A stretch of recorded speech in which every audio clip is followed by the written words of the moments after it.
Jejak rekam Ketua MUI Jakarta dengan Anies Baswedan, ditulis oleh Nafis Siwar dari laman siwar.com. Ketika bicara ingin melindungi Anies Baswedan dari buzzer, itu kan menjadi penting kepada publik.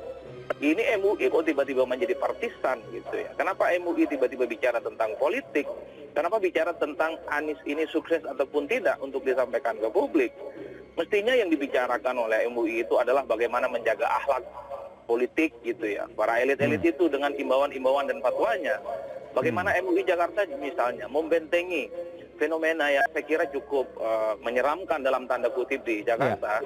MUI DKI dalam hal ini tidak boleh menjadi leading di sini. Saya juga heran karena seolah-olah MUI DKI begini melihatnya, seolah-olah yang dianiaya oleh masyarakat itu adalah ulama. Padahal ulama juga sering menganiaya masyarakat dengan hoax dan sebagainya. Mari kita bahas sekilas tentang kelakuan MUI selama puluhan tahun. Dalam situs MUI tahun 2021, jelas terlihat jika MUI adalah sebuah LSM. Tapi pada 2022, informasi tersebut diubah menjadi sebuah wadah musyawarah. Apakah MUI sengaja mengubah informasi tentang mereka karena boroknya selama ini terbongkar? Selama puluhan tahun kita juga tidak pernah tahu berapa banyak uang hasil sertifikat halal yang masuk ke kas MUI karena uang tersebut tidak bisa diaudit. Dan uang hasil sertifikat MUI selama puluhan tahun tersebut juga tidak pernah masuk ke kas negara. Jika pada 2016, uang sertifikat halal MUI bisa mencapai 240 triliun, lalu berapa ratus triliun uang hasil sertifikat MUI selama puluhan tahun yang tidak masuk ke kas negara? Siapa yang menikmati uang hasil sertifikat halal MUI selama puluhan tahun? Sungguh mengerikan bukan? Uang ratusan triliun yang seharusnya masuk ke kas negara tapi malah dinikmati oleh segelintir orang.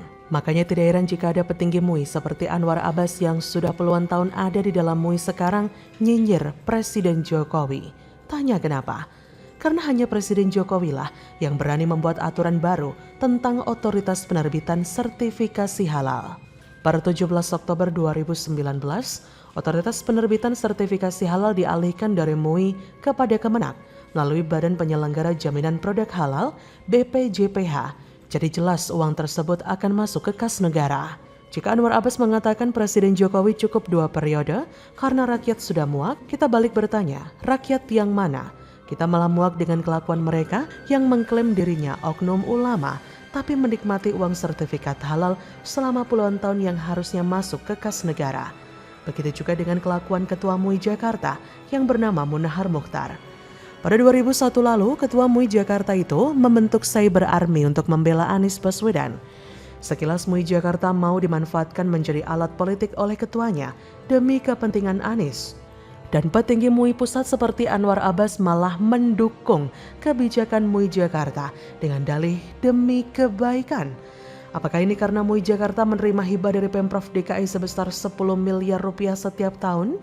Saat itu Ketua MUI Jakarta ngeles bahwa pembentukan Cyber Army untuk membela Anies tidak ada hubungannya dengan dana hibah yang mereka terima setiap tahun. Kata Ketua Umum Majelis Ulama Indonesia DKI, Munahar Mukhtar, yang menghubungkan pembuatan Cyber Army dengan dana hibah itu hanya orang-orang yang tidak paham tentang MUI dan tugas serta program-program MUI.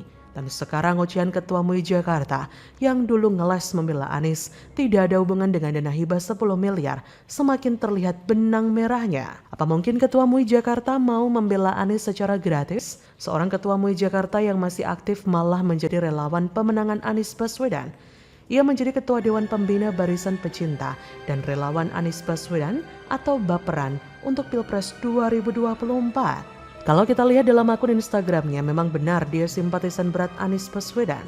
Bahkan dalam akun Instagramnya tersebut, Ketua MUI Jakarta ini memuji Anies sebagai pemimpin yang religius, bersih, dan tuntas. Anies dikatakan sebagai pemimpin yang religius oleh Ketua MUI Jakarta. Padahal Anies terbukti pintar omong buai janji manis yang tidak sesuai dengan fakta setelah dia berkuasa. Jika Anies dikatakan sebagai pemimpin yang bersih, lalu kenapa begitu banyak kelebihan bayar dan pemborosan uang rakyat di masa pemerintahan Anies Baswedan? Jika Anies dikatakan sebagai pemimpin yang tuntas oleh Ketua MUI Jakarta, itu hanya omong kosong. Buktinya normalisasi sungai warisan Jokowi Ahok malah mandek di masa pemerintahan Anies dan baru dilanjutkan setelah Anies lengser. Dalam postingannya yang lain, Ketua MUI Jakarta membuat postingan tentang melawan minuman keras karena katanya bisa merusak iman dan moral anak bangsa. Serius Ketua MUI Jakarta ingin melawan miras? Lalu di mana suara Ketua MUI Jakarta saat Anies tidak memenuhi janjinya untuk menjual saham bir sampai dia langsar? Jadi sudah kelihatan bukan jika ocehan Ketua MUI Jakarta tidak sesuai fakta dengan apa yang dilakukan oleh pujaannya yaitu Anies? Masihkah Anda percaya ocehan Ketua MUI Jakarta yang mengatakan Anies seorang pemimpin yang religius, bersih dan tuntas? Akhir kata, apakah pantas seorang Ketua MUI Jakarta yang masih aktif malah menjadi buzzer Anies? Jika MUI Pusat pernah mengeluarkan fatwa bahwa buzzer itu hukumnya haram, lalu bagaimana dengan kelakuan Ketua MUI Jakarta yang sekarang menjadi buzzer Anies? Apakah MUI Pusat berani mengatakan Ketua MUI Jakarta yang sekarang jadi tim ses Anies hukumnya haram? Kepada Munahar Mokhtar, silakan mundur saja dari Ketua MUI Jakarta jika ingin fokus menjadi tim ses Anies. Jangan merusak nama MUI yang sudah rusak demi jadi buzzer Anies. Wassalam Nafis Siwar, bagaimana menurut Anda?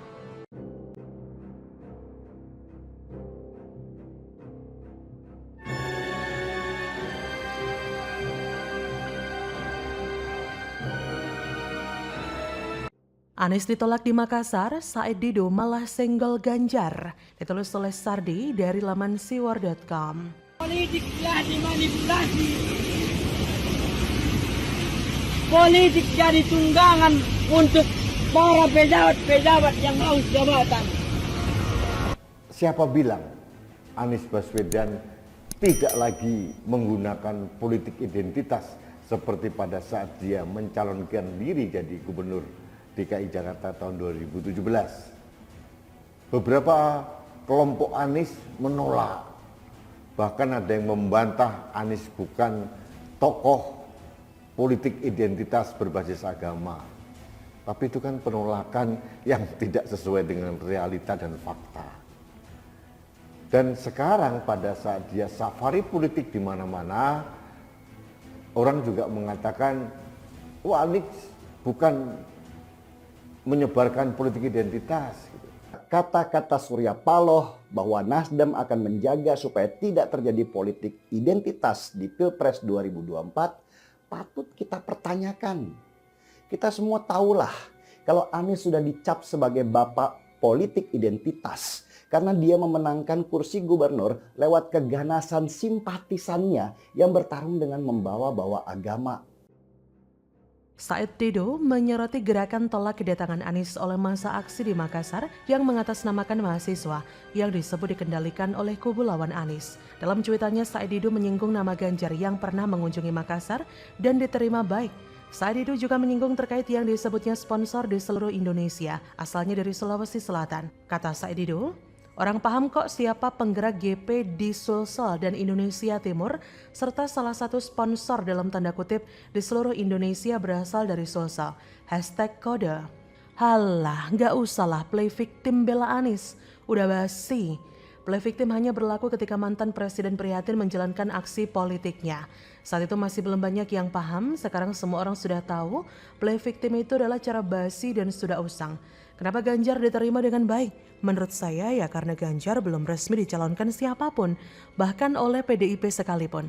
Jadi Ganjar mau kemanapun anggap saja sebagai rakyat biasa. Lalu masih ada yang anggap Puan yang akan dideklarasikan sebagai capres kok. Beda dengan Anies yang sudah resmi dicapreskan oleh Nasdem, meski Nasdem sendiri tidak cukup kursi untuk mengusung sendiri.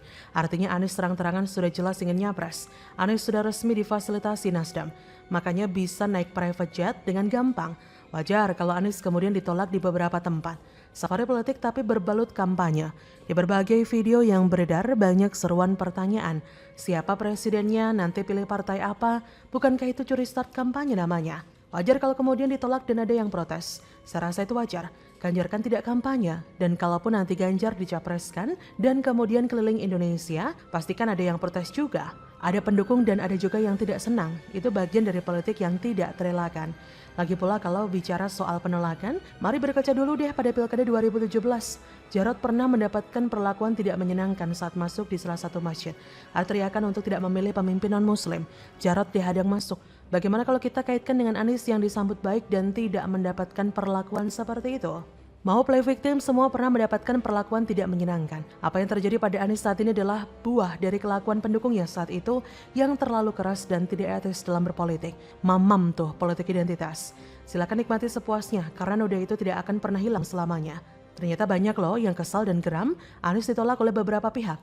Padahal cuma sebatas demo biasa, bukan penolakan super barbar yang pernah dialami Ahok. Ahok diancam, diintimidasi, dimaki, didemo sampai rusuh. Ini baru ditolak lewat demo kecil-kecilan saja sudah mewek mau mengibarkan bendera putih. Mental apaan tuh? Disenggol agak keras tapi serasa seperti ditonjok sampai hidung patah. Nanti ketika misal Ganjar sudah resmi dicapreskan, pasti akan ada penolakan demi penolakan. Fitnah demi fitnah, hoax dan isu nggak sedap lainnya. Sama saja kok sebenarnya, hanya saja pendukung Anies lebih lucu dalam menanggapi dan terlalu berlebihan. Seolah mereka itu mendapatkan perlakuan yang sangat melanggar HAM, padahal cuma disentil doang. Kalau nggak sanggup menghadapi kerasnya persaingan politik ya silakan mundur aja. Jangan play victim nggak jelas dengan narasi-narasi murahan. Said Didu, Rizal Ramli, Rocky Gerung, siapa lagi ya? Ya modelnya sama lah, mirip-mirip. Anies ditolak dibilang entah apa. Kenapa dulu nggak komentar soal brutalnya Pilkada DKI 2017 yang ribuan kali jauh lebih bengis dan kejam ketimbang penolakan halus dari sekelompok orang kepada Anies saat ini. Sakit hati bilang aja deh, gak usah malu-malu menutupi itu semua dengan narasi yang tidak masuk akal pula. Apa yang dialami Anies saat ini wajar dan pantas dalam tahap normal. Anies itu tidak diancam dihabisi, tidak dipersekusi, tidak diintimidasi, cuma ditolak doang. Itu pun jumlah masanya nggak sampai 7 juta orang. Mau disambut dengan mulus tanpa penolakan dari siapapun? Gampang. Jadi presiden di Petamburan aja, dijamin bakal disambut dan diperlakukan bak raja di Petamburan. Bagaimana menurut Anda?